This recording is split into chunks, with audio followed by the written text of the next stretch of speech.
friends, welcome to Ajitha Samayal. நம்ம இன்னைக்கு snacks ரெசிபியோட பார்க்க போறோம். இது வந்து நேந்திரங்காய் பழம் வச்சு செய்யறது. சோ இதை எப்படி செய்யலாம் அப்படிங்கறத பார்க்கலாம். வாங்க फ्रेंड्स பார்க்கலாம். இப்போ நேந்திரம் பழம் போண்டா செய்யறதுக்காக நான் 2 நேந்திரம் பழம் எடுத்துர்க்கேன். நல்லா பழுத்த வாழைப்பழம் அது. அதுக்கப்புறம் 1 கப் அளவுக்கு தேங்காய். இது வந்து 5 டேபிள் ஸ்பூன் அளவுக்கு இருக்கு. அப்புறம் 2 டேபிள் ஸ்பூன் அளவுக்கு சுகர் எடுத்து வச்சிருக்கேன். நேந்திரம் பழம் போண்டா மிக்ஸ் வந்து ரெடி பண்றதுக்கு ஸ்டவ் ஆன் பண்ணி pan அடுப்புல வச்சாச்சு. pan சூடாயிட்டோம். pan ஹீட் ஆயிடுச்சு. நம்ம வந்து ஒரு டீஸ்பூன் அளவுக்கு நெய் ஆட் பண்ணிக்கலாம். இப்போ நெய் நல்லா சூடாயிடுச்சு. நம்ம வந்து இந்த துருவன தேங்காவை போட்டுக்கலாம். 1 கப் தேங்காவை. இந்த தேங்காய் வந்து நல்லா வதக்கி விட்டுறணும். அதில் இருக்கிற அந்த ஈரப்பதம் இருக்கும் இல்லையா, ஒரு மாதிரி ஈரமாக இருக்கும், அதெல்லாம் போய் ட்ரை ஆகிற அளவுக்கு கிட்டத்தட்ட 1லேருந்து ஒரு 1.5 நிமிஷம் வரைக்கும் நம்ம வதக்கி விட்டுக்கலாம். இது வந்து உண்மையிலேயே நல்ல ஒரு ஹெல்த்தியான ஸ்நாக்ஸ் தான் இது. ஏன்னா வந்து நம்ம இதில் நேந்திரங்காய் பழம், அப்புறம் வந்து தேங்காய், அப்புறம் சர்க்கரை போடுறோம். சர்க்கரை பிடிக்கல அப்படின்னா நீங்கள் நாட்டு சர்க்கரை கூட ஆட் பண்ணிக்கலாம். நல்லா தான் இருக்கும். ஏன்னா இது அவ்வளோ டேஸ்ட்டாக இருக்கும். இந்த போண்டா வந்து அப்படி ஒரு டேஸ்ட் இருக்கும். இப்போ தேங்காய் வந்து வறுத்தெடுத்தாச்சு. ரொம்ப ட்ரையாக அப்படி இல்லை, இந்த அளவுக்கு தான் இருக்கணும், ஒயிட்டாக தான் இருக்கணும். இப்போ நேந்திரங்காய் பழத்தை நம்ம கட் பண்ணிட்டோம்.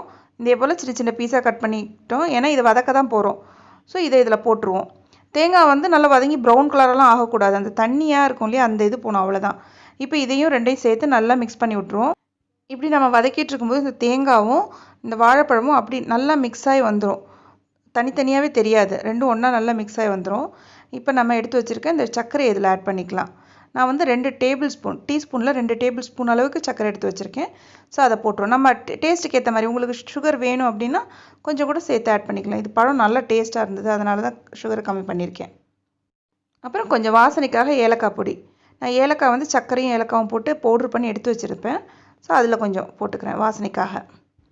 இப்போ எல்லாம் நல்லா மிக்ஸ் ஆகிற அளவுக்கு வதக்கி விட்டுடலாம். பாருங்கள், நம்மளுடைய போண்டா மிக்ஸ் வந்து எல்லாம் நல்லா ஒன்றா கலந்து மிக்ஸ் ஆகி ரெடியாக வந்துருச்சு. நம்ம என்ன பண்ணோன்னா ஸ்டவ் ஆஃப் பண்ணிவிட்டு இது ஆறுனதுக்கப்புறம் நல்லா அழகாக உருண்டை பிடிச்சி எடுத்து வைப்போம். ஸோ போண்டா மிக்ஸ் வந்து ரெடி ஆகிடுச்சு. இப்போ இந்த போண்டா உருட்டி வச்சதுக்கப்புறமா அதை போட்டு எடுக்கிறதுக்கு ஒரு பேட்டர் ரெடி பண்ணோம். அதுக்காக நான் இந்த 1 கப்பில் மைதா மாவும், அப்புறம் வந்து 2 டேபிள் ஸ்பூன் அளவுக்கு அரிசி மாவு எடுத்து வச்சுருக்கேன். அதையும் மிக்ஸ் பண்ணிக்கிறேன். ஏன்னா அரிசி மாவு போடும்போது மேலே நல்லா அந்த மொறுமொறுன்னு கிறிஸ்பியாக இருக்கும். ஸோ அதுக்காக அரிசி மாவு. அப்புறம் வந்து ஒரு 1/4 டீஸ்பூன் அளவுக்கு மஞ்சள் பொடி ஆட் பண்ணுறேன். இது எதுக்காகனா நம்ம அந்த போண்டாவுக்கு வந்து ஒரு மாதிரி அழகாக நல்ல ஒரு எல்லோ கலர் கொடுக்கும். ஆர்டிஃபிஷியல் எதுவுமே அந்த பவுடர் ஆட் பண்ணாமல் நம்ம மஞ்சள் பொடி ஆட் பண்ணிக்கலாம். மஞ்சள் பொடி நிறைய ஆட் பண்ணிட்டிங்கன்னா ஸ்மெல் இருக்கும். கொஞ்சம் 1/4 டீஸ்பூன் போட்டால் போதும். அப்புறம் கொஞ்சம் உப்பு, நம்ம தேவைக்கேற்ப கரெக்டாக உப்பு போட்டுக்கலாம். நான் ஒரு 1/2 டீஸ்பூன் அளவுக்கு தான் இருக்கும் அது உப்பு. இப்போ நம்ம தண்ணி ஊற்றி இதெல்லாம் கரைச்சிக்கலாம். அதாவது ரொம்ப டக்குன்னு எடுத்தோடனே தண்ணி ஊற்றிட வேண்டாம், கொஞ்சம் கொஞ்சமாக ஊற்றிக்கிட்டால் போதும். ஊற்றி நல்லா, அதாவது ரொம்ப தண்ணியாகவும் இல்லாமல் ரொம்ப கெட்டியாகவும் இல்லாமல் நம்ம பஜ்ஜி மாவுக்கெலாம் கரைப்போம் இல்லையா, அந்த அளவுக்கு கரைச்சி எடுத்துக்கலாம். இப்போ நம்ம போண்டா போட்டு எடுக்கிறதுக்கான அந்த பேட்டர் ரெடி பண்ணி வச்சாச்சு. பாருங்கள், கரெக்டாக இருக்குது. ஸோ இப்போ இதெல்லாம் அந்த போண்டா மிக்ஸ் எல்லாத்தையும் போண்டாவில் போட்டு எடுத்து எண்ணெயில் போட்டு பொரிச்சு எடுக்க வேண்டியதுதான். இப்போ நம்ம ரெடி பண்ணி வச்சுருந்த அந்த போண்டா மிக்ஸ் வந்து ரெடி ஆகிடுச்சு, ஆறிடுச்சு. ஸோ வந்து ஆறிடுச்சுன்னா ரொம்ப ஆறல, பொறுத்துக்கிற அளவுக்கு சூடோடு தான் இருக்குது.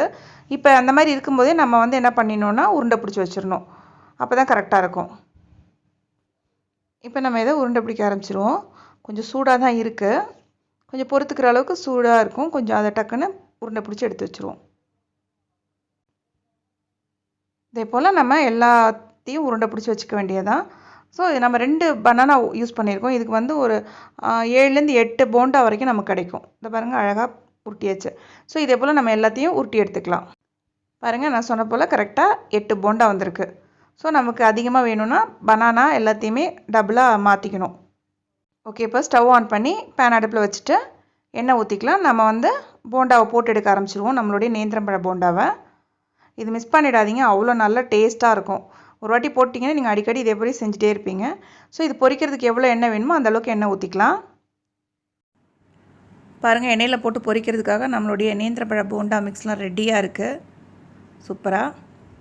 ஸோ இது எல்லாத்தையுமே நம்ம வந்து இதில் போட்டு எடுத்துருவோம். மாவில் போட்டு அதில் எண்ணெயில் போட்டு பொரிச்சு எடுக்க வேண்டியதுதான். இப்போ நம்ம போண்டாவை போட்டு பொரிச்சு எடுத்துடலாம். இப்போ இந்த பேட்டரில் போட்டு எல்லா இடத்துலையும் நல்லா பிறல்ற மாதிரி நல்லா முக்கி எடுத்துட்டு எண்ணெயில் டக்குன்னு போட்டுற வேண்டியதான். போட்டுடலாம். ஒன்றா போடும், மொத்தமாக டக்குன்னு போட வேண்டாம். ஏன்னா எல்லாம் ஒன்றா ஒட்டி பிடிச்சிச்சின்னா எடுக்கிறதுக்கு ரொம்ப கஷ்டமாக இருக்கும். ஸோ 2 3 அப்படியே போட்டு எடுத்துருவோம், ஏன்னா கம்மியாக தானே இருக்குது. ஓகே. இதே போல் நம்ம எல்லா போண்டாவையும் போட்டு எடுத்துடலாம். இப்போ நான் அதில் 3 போண்டா போட்டிருக்கேன், ஸ்வீட் போண்டா. உடனே திருப்பி போட்டுக்கலாம். நல்லா ஒரு சைடு செவந்த உடனே திருப்பி ஒரு பக்கம் திருப்பி போட்டுக்குவோம். இப்போ நல்லா அந்த சைடு நல்லா செவந்து வந்திருக்கு லைட்டாக. இது பாருங்கள். இப்போ எல்லாத்தையும் இந்த சைடு திருப்பி போட்டுக்குவோம். ரொம்ப நேரம் வச்சுருக்கணும்னு அவசியமே கிடையாது. நல்லா அந்த கலர் மாறி வந்தோடனே நம்ம எடுத்துட வேண்டியதுதான். இது வந்து நல்லா ரொம்ப டார்க் ப்ரௌன் கலர் அப்படியெல்லாம் வராது, இந்த மாதிரி தான் இருக்கும். இப்போ கேரளாவில் நேந்திரங்காய் வாழைக்காய் போன்னு செய்வாங்க பாருங்கள், அந்த சாஃப்டாக எல்லோ கலராக. ஸோ அதே மாதிரி தான் இந்த போண்டாவும் இருக்கும். கிட்டத்தட்ட அதுவும் இது ஒரே மாதிரி தான். நம்ம கொஞ்சம் போண்டாவாக மாற்றி போட்டிருக்கோம், அவ்வளோதான்.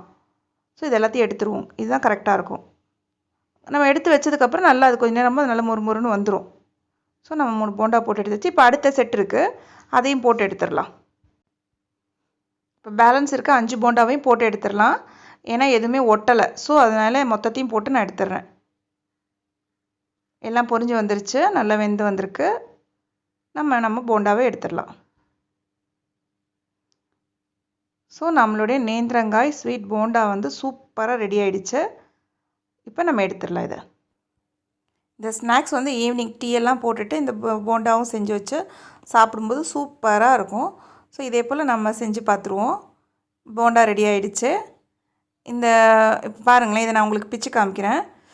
பிக்க முடியலன்னா எல்லாமே ரொம்ப சூடாக தான் இருக்குது. பாருங்கள், மேலே வந்து அவ்வளோ முறுமுறு நல்லா தான் இருக்குது. உள்ளே பாருங்கள், அழகாக சாஃப்டாக நல்லா வெந்து நல்லா இருக்குது. இது வந்து டேஸ்ட்டு சும்மா கிடையாது, அப்படி ஒரு டேஸ்ட் இருக்கும், சூப்பராக இருக்கும். இதை நீங்கள் கண்டிப்பாக ட்ரை பண்ணிவிடுங்க. உங்கள் எல்லாருக்கும் இந்த வீடியோ பிடிச்சிருக்கும் அப்படின்னு நான் நினைக்கிறேன். பிடிச்சிருந்துச்சுன்னா லைக் பண்ணுங்கள், ஷேர் பண்ணுங்கள், சப்ஸ்கிரைப் பண்ணுங்கள். பக்கத்தில் இருக்க பெல் ஐக்கானை கிளிக் பண்ணுங்கள். அதில் ஆல்னு இருக்கும், அதை கிளிக் பண்ணிவிடுங்க friends. Okay, bye, see you.